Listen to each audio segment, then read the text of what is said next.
Hello everybody, and welcome to the Kingdom Hearts Birth by Sleep final mix playthrough. Whew. I never thought I'd quite get round to doing this game, but you know what? I feel that now is the time.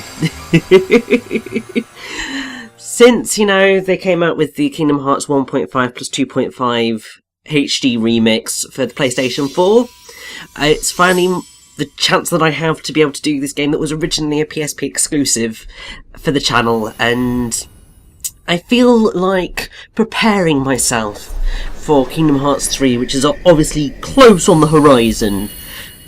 Depends how close it is at the minute, we'll see. But I just thought, you know what? Let's dive right back into the franchise to what is definitely one of my favourite games in the series. It's just a lot of fun, and it's really fascinating as well in terms of the time when it came out within the franchise and everything that it calls back to and sets up, and I do just find that really awesome. And also, it does deal with the whole slight trope that exists of all the spin-offs with Simple and Clean in the key theme song. Decent, those with Sanctuary less so, but I have to say I love this intro sequence. Loved it back then, and it's just absolutely insanely gorgeous now to see it in sort of full HD, not just on that sort of tiny PSP screen. And I mean, obviously, all coming out of the secret ending of Kingdom Hearts 2, it's really cool to finally get to see what all these characters were about. Because remember, there were so many questions that came out of that secret ending. Like, who are these people in the armour? Is this setting us up for Kingdom Hearts 3? No, it's setting us up for a spin-off. But as everyone should realise by now anyway, spin-offs in Kingdom Hearts are not spin-offs. They're merely mainline games that take place adjacent to the primary narrative.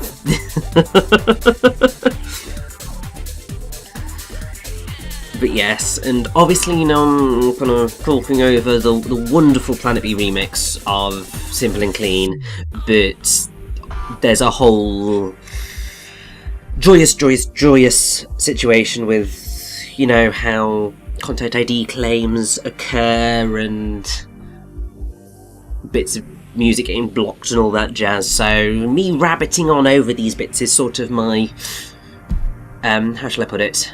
It's my safety mechanism to be saying, look, I'm talking over this, therefore it's fair use.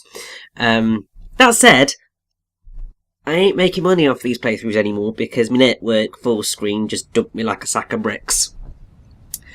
Filmed that to quite a few people over the weekend just gone. Very unpleasant, particularly to the people who are incredibly hardworking and have been making their living on YouTube, and then it's just like, yeah, no, see you later.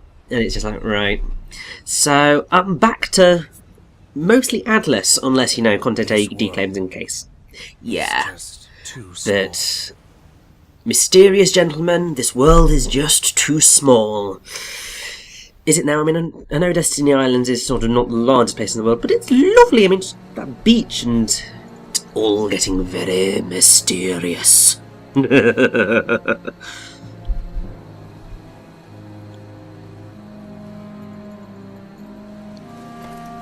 And I do promise that, for the most part, throughout these cutscenes, I will remain mostly quiet. Because I remember when I actually first did a Kingdom Hearts playthrough, I just spoke non-stop. I was super hyperactive. I mean, that was... oh god, it feels like that was about 5-6 years ago now? Good lord, has been a while. Who's there? But yes, moved on since then, and in these sorts of situations, it's time to let the game speak for itself. and by letting it speak for itself, it's going to show us a half-naked this guy who looks like Roxas, because of course that's what everybody wanted, clearly.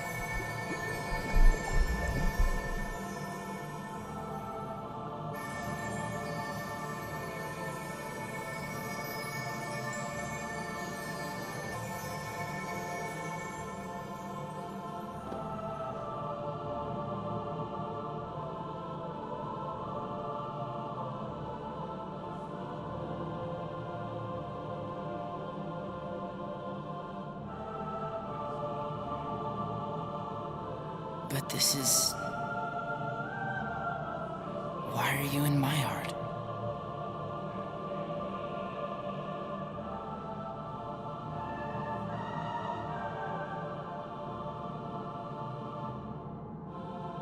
Yeah. That was my light. But my heart is fractured. And now... the little I have left is slipping away.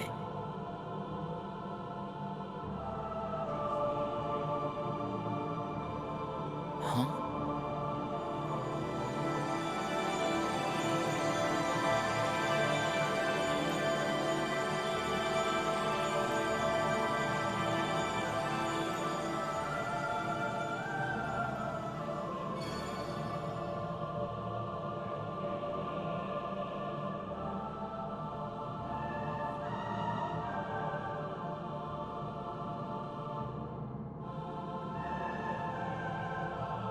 Right.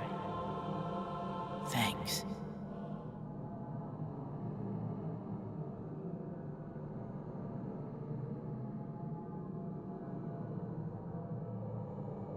Open the door.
A keyblade.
A meteor shower!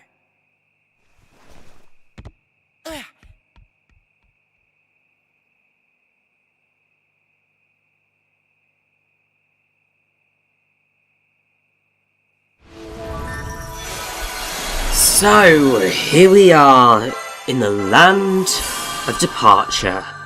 And I mean, this place is gorgeous.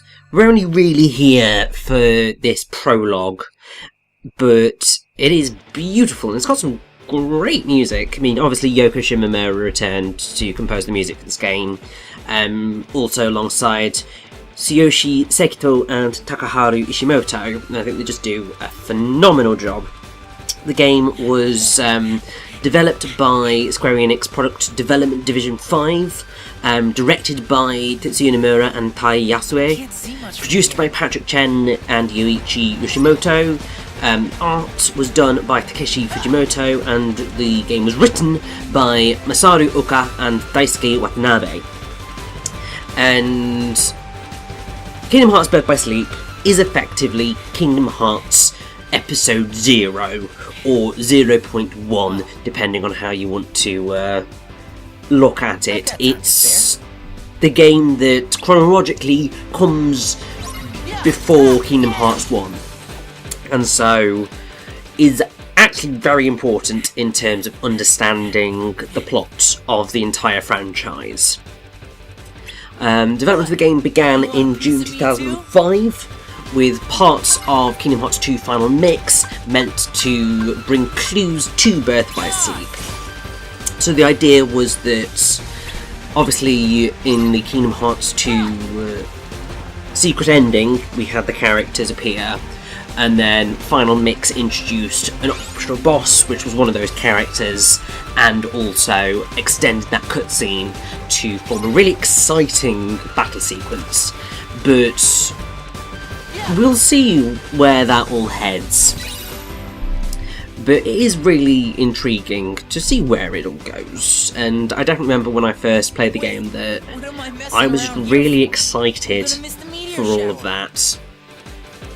Because I believe I did actually get the game when it came out, which I didn't get Kingdom Hearts when it originally came out. I came to it quite late on. It was before Kingdom Hearts 2 came out, but it was still quite late. Then I got Kingdom Hearts 2, I think it was relatively soon after it was released. And then I've basically then been a Kingdom Hearts nut since then. And sort of wanted to get them all at release day, because then I want to play them and have an absolute blast of a time. I don't think there's really been a Kingdom Hearts game that I have actively disliked, apart from probably the main story of Chain of Memories, and that is literally just because of the card system. I can't be dealing with it, and it's why it's very, very, very unlikely that I will ever do a commentary over Chain of Memories, because, oh boy. But Birth by Sleep, on the other hand, delightful.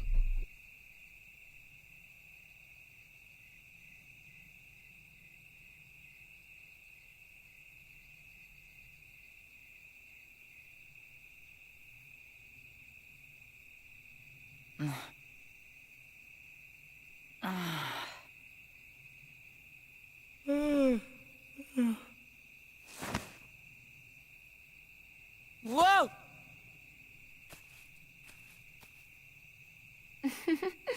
Give me a break, Aqua. Then, you hopeless sleepyhead. You know, you should have at least brought a blanket. But did I dream that place up? It really felt like I'd been there before, looking up at the stars. Except you've always lived here with us. Yeah. I know.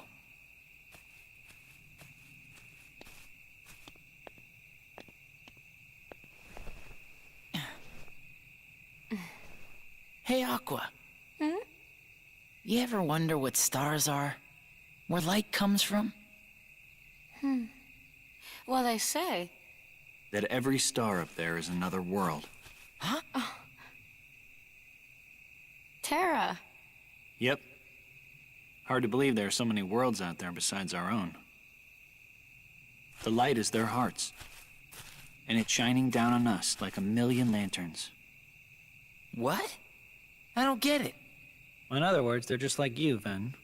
What does that mean? You'll find out someday, I'm sure. I want to know now. You're too young to know now. Quit treating me like a kid.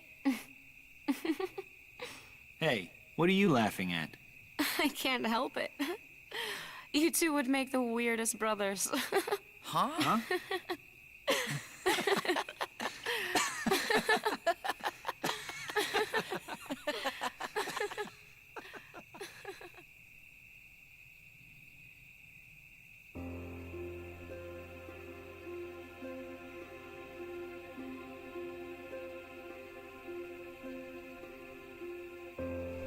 yeah. Tara, you and I have our Mark of Mastery exams tomorrow. I made us good luck charms. Whoa. Here. I get one too? Of course. One for each of us. Yeah. Somewhere out there, there's this tree with star-shaped fruit. And the fruit represents an unbreakable connection. So as long as you and your friends carry good luck charms shaped like it, nothing can ever drive you apart. You will always find your way back to each other. Technically, I think you're supposed to make them with seashells. But I did the best with what I had. Boy, sometimes you are such a girl. Hey, what do you mean sometimes? So this isn't a real good luck charm? Well, that's yet to be seen. But I did work a little magic on it. Really? What? An unbreakable connection.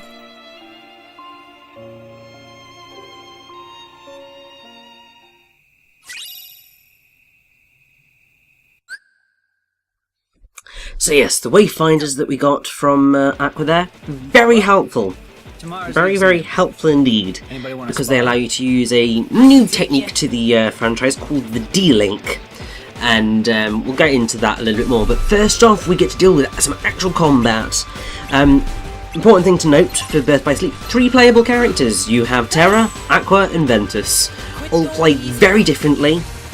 I would say Ventus and Aqua are definitely the more enjoyable characters to play, just because they're a lot faster and just a lot more fluid in terms of their abilities.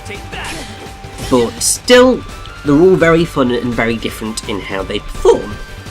The other thing that's very useful is the command gauge, which is new to the franchise for this game anyway.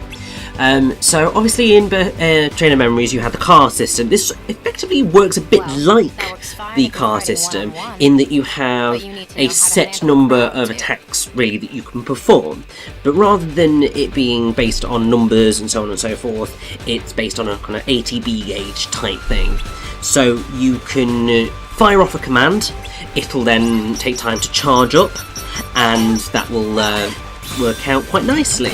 You can still attack regularly in the meantime, which is why it makes a nice blending between the two systems. You also get extra abilities like the shot locks, which you use by focusing in on an enemy and then just absolutely obliterating them. It's amazing. And then you have the D-Links as well, but once again, we'll deal more with the D-Links later on, because right now we don't really have the ability to use them. And yes, also I will say, it's very likely that you may or may not die during this fight if you are not careful. Because while it's not difficult, if you're playing on, say, Proud Mode, like I am, the enemies can hit rather hard, and yeah, I may have to do a little second take of that fight.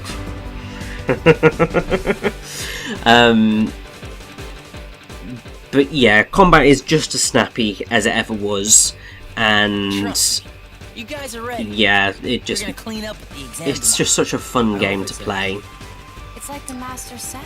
And really, this is pretty much the end of the prologue. We just get a nice, poignant cutscene that will begin what is ultimately the great tragedy. Well, actually, no, we have got a little bit longer because we've got a save point.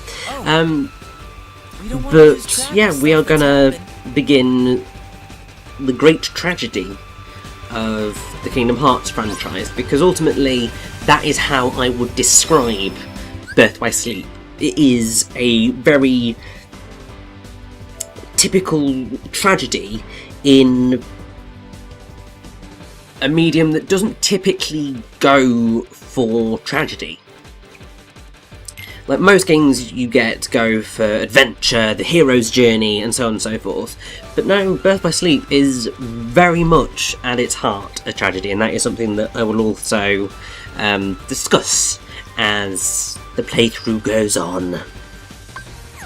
But now that we've saved up, it's just time we're gonna head to back.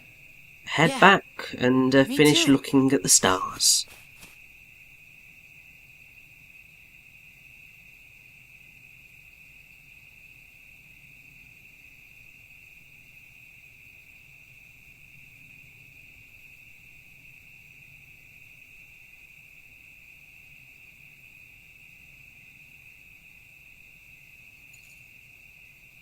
Together. Always.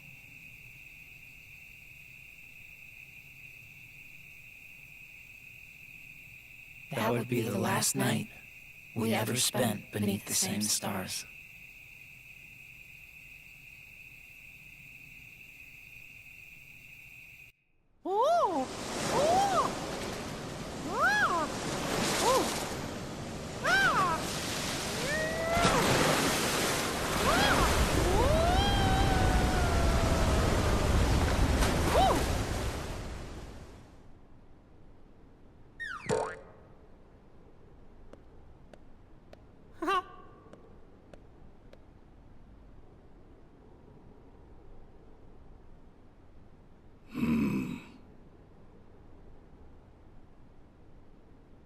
Mickey, I cannot shake the feeling something terrible is about to transpire.